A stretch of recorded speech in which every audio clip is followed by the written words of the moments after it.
Uttarakhand PCS में जो paper second आएगा, पेपर सेकंड भी किसका, प्री एग्ज़ाम में, उस पेपर सेकंड को किस तरीके से आपको क्वालिफाई करना है उसकी कुछ स्ट्रेटजी समझ लेते हैं, देख लेते हैं। आमतौर पर हम लोग इस पेपर को सी सेट बोलते हैं, जिसकी full form civil services aptitude test होती है। इसमें आपको कुछ पहले बेसिक सी इंफॉर्मेशन पता हो, जैसे आपको पता है कि इसमें आपको 100 क्वेश्चन मिलने के लिए जा रहे हैं, जिसमें 120 मिनट्स का आपको टाइम मिलता है, ठीक। और आपको ये भी पता है कि ये हर एक क्वेश्चन 1.5 मार्क्स का होता है। इसका जो नंबर है, एक क्वेश्चन 1.5 नंबर का आपको मिलेगा।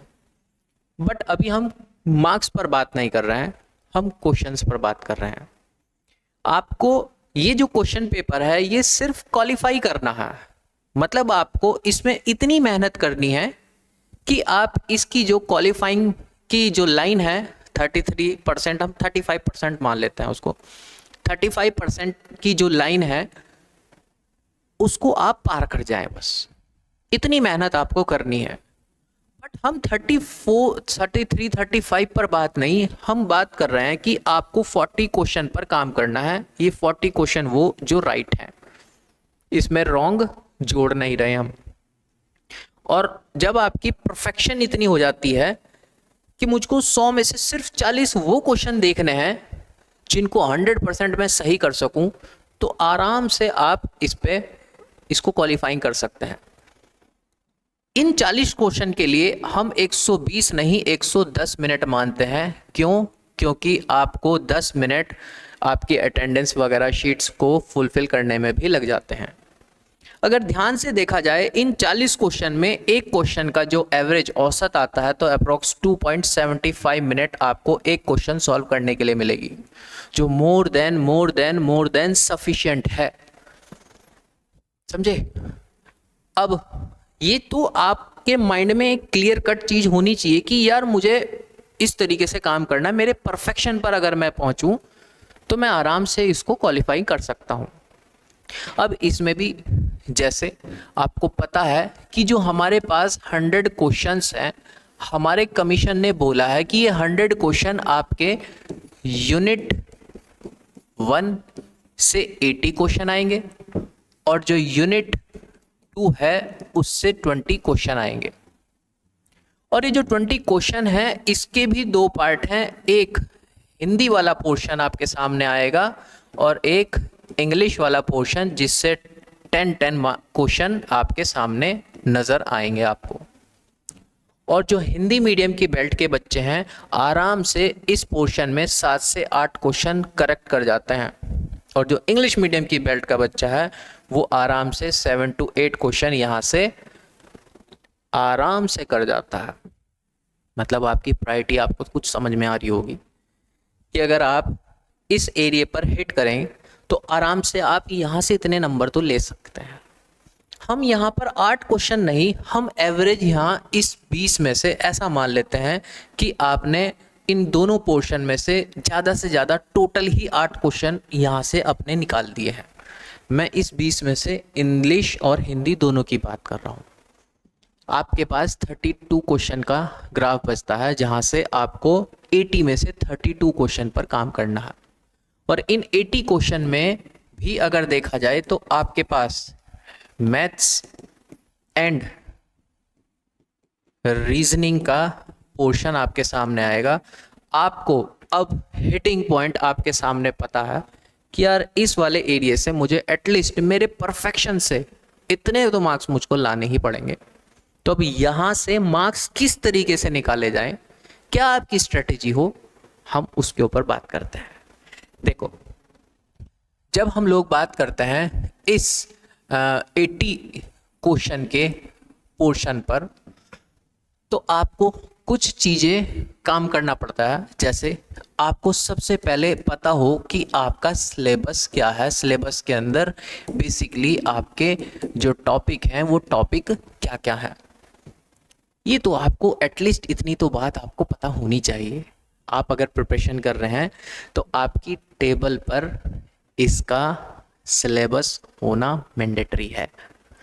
और फिर आप इस सिलेबस के अकॉर्डिंग अपने अपनी एबिलिटी के अकॉर्डिंग, अपनी योग्यता के अकॉर्डिंग आप अपने इस सिलेबस के टॉपिक के क्या करेंगे, टुकड़े करेंगे, इसको आप डिवाइड करेंगे।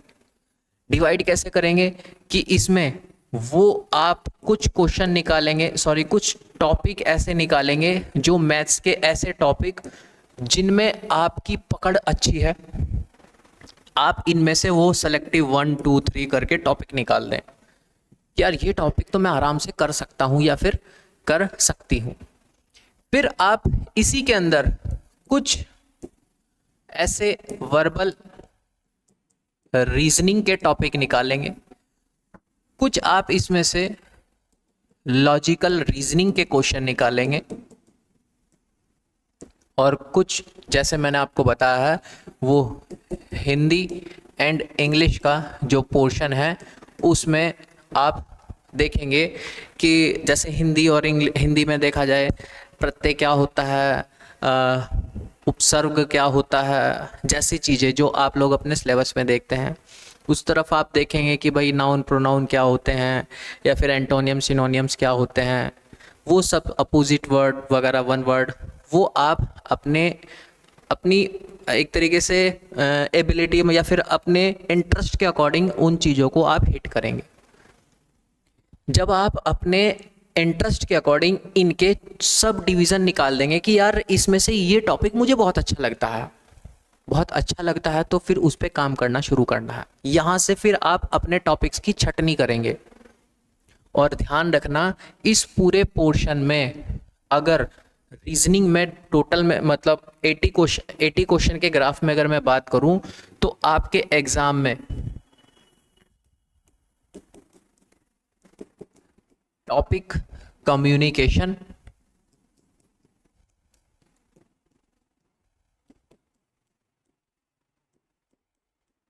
एक टॉपिक है इंटरपर्सनल स्किल्स,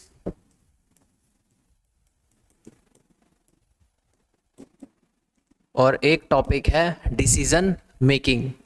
ये 3 टॉपिक ऐसे हैं जहां से आपको उस 80 क्वेश्चन में से एटलीस्ट 10 to 15 क्वेश्चन तो ज़रूर मिलेंगे, मैंडेटरी हैं, मिलेंगे आपको 80 में से।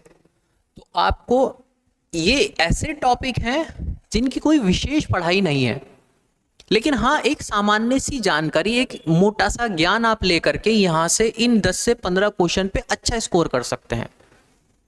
सिर्फ और सिर्फ आपकी भाई कम्युनिकेशन क्यों बोला है, आप जब एसडीएम की पोस्ट पर पहुंचेंगे, आप डीएसपी की पोस्ट पर पहुंचेंगे तो आपकी बात करने का ढंग, बात करने का स्टाइल, आपकी कम्युनिकेशन स्किल्स बहुत मैटर करते हैं।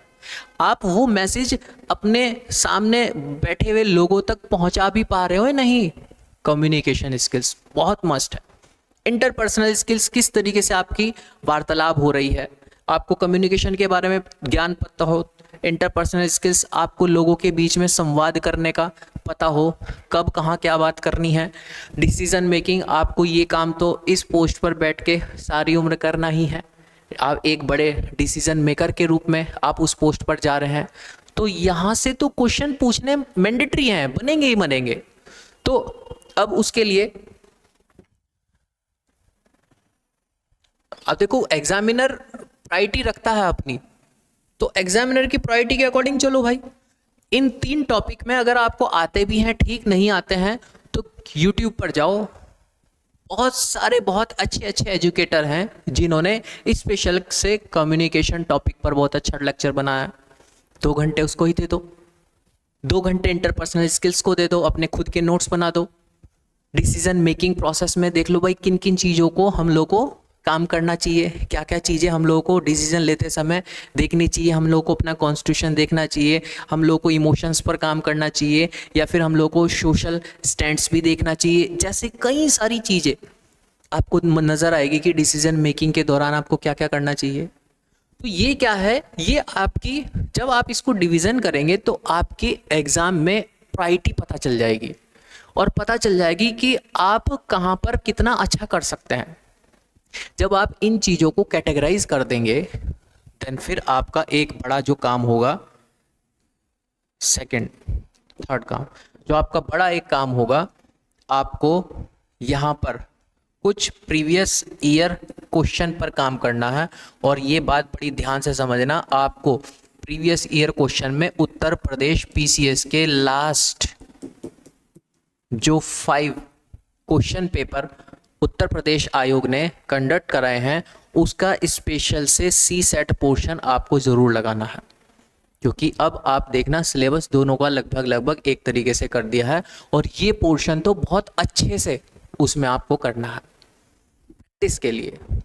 और वहीं अपने अगर उत्तराखंड के बारे में बात करें तो आप लास्ट 5 नहीं, लास्ट 3 पर काम करिएगा, मोर देन सफिशिएंट है। इसमें आपको पता चलेगा कि जो मैथ्स और रीजनिंग, लॉजिकल रीजनिंग का ट्रेंड चल रहा है वो आपको यहाँ से निकल के आएगा। यहाँ से जो नया आपके एग्ज़ाम में आपके सिलेबस में पोर्शन ऐड किया है वहाँ से आपको आइडिया लगेगा इस टाइप के क्वेश्चन भी पूछे जाते हैं। बात समझे? आपको सिलेबस पता चला, आपने कैटेगराइज कर दिए टॉपिक, आपने देख लिया कि किस टाइप से पेपर आता है, देन फिर आपके सामने क्वेश्चन आता है कि यार ये जो मैंने कैटेगराइज किए हैं इनके मैं सोर्स कहाँ से लेकर के आऊँ। तो सोर्स के लिए आप सीधा सीधा क्या काम कीजिए, बिल्कुल फ्री ऑफ कॉस्ट है, जो यूट्यूब चैनल्स हैं अलग अलग लोगों ने अच्छे अच्छे टॉपिक्स बनाए हैं, आप वहाँ से इन टॉपिक को कवर कीजिए। बहुत अच्छे अच्छे टीचर ने अच्छे अच्छे टॉपिक्स पे काम किया हुआ है। और जब आप इन टॉपिक पर काम करेंगे तो बेसिक सी बात समझना, आपको काम करना है हर चीज़ के फंडामेंटल पर, बेस पर काम करना है, जड़ पर काम करना है। क्वेश्चन सॉल्व करने पे, कोई टीचर क्वेश्चन सॉल्व करके आपको दिखा रहा है उस पे ध्यान कम, उस क्वेश्चन को सॉल्व करने के दौरान किन बेसिक्स चीज़ों का यूज़ किया जा रहा है उस पर आपको सबसे ज़्यादा ध्यान देना है। अगर कहीं कोई फॉर्मूला है तो आपको वो फॉर्मूला यूज़ कर लेना है, फॉर्मूला लिख लेना है, अपने नोट्स उसके बना लेना है। इन पर आप अच्छे से अगर काम करेंगे बड़े आराम से चीज़ें निकलेंगी। और एक और बहुत इम्पोर्टेंट बात, जब आप पेपर सॉल्व करते हैं, प्रैक्टिस पेपर सॉल्व करते हैं, तो उस प्रैक्टिस पेपर सॉल्व करने का आपका टाइम भी मैटर करता है। आपका जो एग्ज़ाम है ना पेपर सेकंड, वो सेकंड शिफ्ट में है। और सेकंड शिफ्ट कहने का मतलब आप 2 बजे से 4 बजे तक अब से डेली इस सी सेट के प्रैक्टिस पेपर लगाएंगे। वहाँ पर बैठ के कभी आप उसी दिन लगाओगे तो खाना खा करके फिर मुंह ही खुलेगा, नींद ही आएगी, और ऊपर से दिमाग चलाना पड़ रहा है तो शायद, और ऊपर से गर्मी, तो शायद उस पर कुछ ना कुछ प्रभाव आपके ऊपर पड़े। तो आप उसी तरीके से मेंटेन हो जाओ। जो एसी वाले हैं बिना एसी के कमरे में बैठ करके 2 से 4 का टाइम निकाल लो, वहाँ तो नहीं मिलेगी एसी, है ना। उस माहौल को बनाना स्टार्ट कीजिए, मेंटली आप अपने दिमाग को प्रिपेयर कीजिए। 1 से 2 क्वेश्चन तो आपकी मेंटल स्ट्रेंथ से ही निकल जाते हैं, जब आपकी मेंटल स्ट्रेंथ ठीक ठाक होती है। वहीं इसके साथ साथ कुछ चीज़ों पर और काम करना है। जैसे सपोज आपने कोई क्वेश्चन पढ़ा और उसके 4 ऑप्शन थे, 1 2 3 एंड 4। एक क्वेश्चन पर अगर आपको 2 मिनट का टाइम लग रहा है और उससे ज़्यादा टाइम लग रहा है, छोड़ दो, छोड़ के आगे निकल जाओ, ज़्यादा मत माथापच्ची उस पर करो। अगले क्वेश्चन को देखो, शायद वो आपका क्वेश्चन आधा मिनट भी लड़े। तो ऐसे क्वेश्चन जिनमें आपको लग रहा है कि समय ज़्यादा है, छोड़ दो। अगर आपको ऐसा लग रहा है कि अगर मैं इस पर और टाइम दूंगा या टाइम और दूंगी तो ये मैं इसको सॉल्व कर सकती हूँ, तो अपने खुद के मार्क सेट कर दो। सपोज आपको लगता है कि हाँ इस पे अगर टाइम दे दिया जाए ये सॉल्व हो जाएगा, तो आप उसके ऊपर हैश लगा दीजिए। ऐसे क्वेश्चन अपने बुकलेट के ऊपर ही हैश, इसके ऊपर काम करके टाइम दे करके आंसर निकाला जा सकता है। ऐसे क्वेश्चन जो आपको लगता है कि यार 50-50 है, हो भी सकता है और नहीं भी हो सकता है, उस पर स्टार लगा दीजिए, समझे। तो जब आप वन टाइम में पूरे पेपर को निकल के बाहर निकल जाओगे, तो जब आपके पास टाइम बचेगा तो सीधा आपको ढूंढने की ज़रूरत नहीं पड़ेगी बुकलेट में कि कौन सा वो क्वेश्चन था, सीधा पहले हैश वाले क्वेश्चन पर पहुंचिए आप जहां टाइम दे करके उसका आउटपुट निकाल सकते हैं, काम कीजिए। समझे? ये कुछ ऐसे मतलब स्टैंड है, अगर आप इन स्टैंड्स को लेकर के चलेंगे तो आपके लिए मोर देन सफिशिएंट है और आराम से आप इस पेपर को निकाल सकते हैं। चाहे किसी का बैकग्राउंड आर्ट्स का हो, कॉमर्स का हो, साइंस साइड का हो, किसी का कोई बैकग्राउंड हो, ये मायने नहीं रखता इतना, क्योंकि इसमें इतना ज़्यादा मैथ्स नहीं है, इतना ज़्यादा कैलकुलेशन नहीं है, सिर्फ आपकी मस्तिष्क की क्षमताओं को चेक किया जा रहा है, ज़्यादा कुछ नहीं। थोड़ी सी प्रैक्टिस से आराम से ये पेपर आपका निकाला जा सकता है। ठीक है, इन चीज़ों को आप अगर फॉलो करेंगे तो आपके लिए मेरे हिसाब से बड़े आराम से निकल जाएगा। और एक और चीज़ है, अगर हम क्वेश्चन पेपर को देखें ना तो लगभग 15 से 20 क्वेश्चन ऐसे होता है ना जो बिल्कुल बहुत ही इजी होते हैं, इनको सॉल्व करना बहुत आसान होता है। किसी भी क्वेश्चन पेपर में, सी सेट के क्वेश्चन पेपर में आप अगर देखेंगे बहुत इजी क्वेश्चन मिलते हैं, 15 से 20 क्वेश्चन। बेसिकली आपको काम 20 क्वेश्चन के ऊपर ही करना होता है ठीक ठाक से, अगर देखा जाए। ये 15 से 20 क्वेश्चन ऐसे होते हैं जिसमें आपको 1 मिनट से भी कम का टाइम लगता है क्वेश्चन सॉल्व करने में। बाकी तो 20 क्वेश्चन ऐसे हैं जिन पे आपको भरपूर टाइम मिलेगा। और एक बात और ध्यान से समझना, ये क्वेश्चन पेपर सिर्फ और सिर्फ क्वालिफाइंग का नेचर का है। इसका पूरा सिलेबस करने के चक्कर में मत रहना, आगे काम नहीं आएगा। इतनी जानकारी लो, इतना क्वेश्चन पे काम करो जितने से आपका काम चल सके। समझे? डेली के अब से 58 डेज बचते हैं। अब से अगर डेली के आप 2 घंटे भी इस 2 से 4 बजे के बीच में आप दोगे तो आपका पेपर निकल जाएगा तरीके से, अगर आप काम करेंगे तो। बेसिकली ये क्वेश्चन पेपर टाइम मैनेजमेंट का ही है। समझे? चलो, तो इतनी मुझको जानकारी देनी थी आपको। इसमें कुछ और भी चीज़ अगर पूछनी है तो आप कमेंट बॉक्स में कमेंट करके पूछ सकते हैं। ठीक है, फिर मिलते हैं आपसे। Bye bye.